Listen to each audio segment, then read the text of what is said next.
But I want to thank the dozens of members of Congress here this morning, including a man of immense faith and immense talent. He's a very talented man. He's a small minority.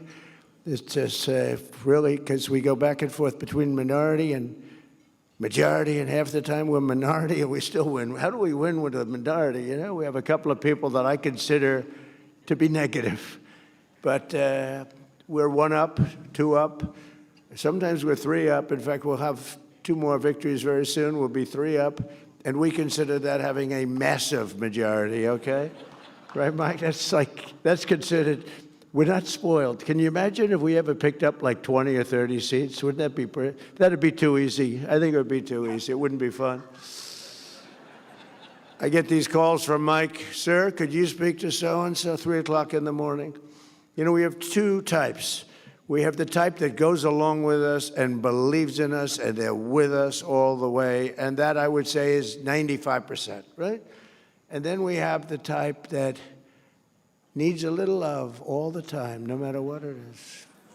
For the easiest thing on religion or republicanism, the easiest thing to pass, they always make it difficult, but they always get there.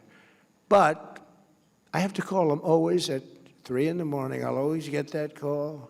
Sir, Speaker Johnson's calling. So I get, hi, Mike, what's up? What time is it? So it's 3 in the morning. So we have 9 names there giving us difficulty. They want to have a phone call. I said, all right, let's go. Here we go. Same 9 all the time, right? You know? So I call up. I say, Chip, how you doing, Chip? Hello, sir. Sir, I can't quite get there. I just don't know. Could I come over for breakfast?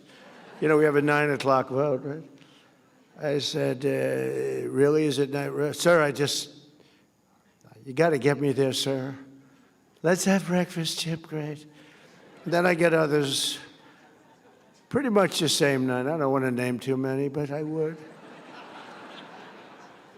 And they always get there. We have one that doesn't get there. We have one guy. He's an automatic no.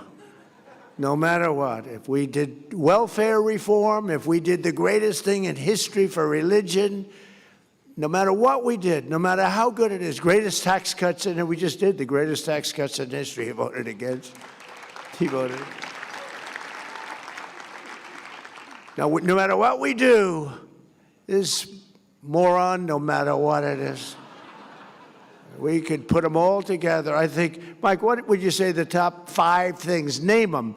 We'll put them in one bill, and we'll put them before we'll get 100% vote, except for this guy named Thomas Massie. There's something wrong with him. We call him Rand Paul Jr. You know, it's like they just vote no. They love voting no. They think it's good politically. The guy's polling at about 9%. It's not good, but we have great support, and we have great support for religion.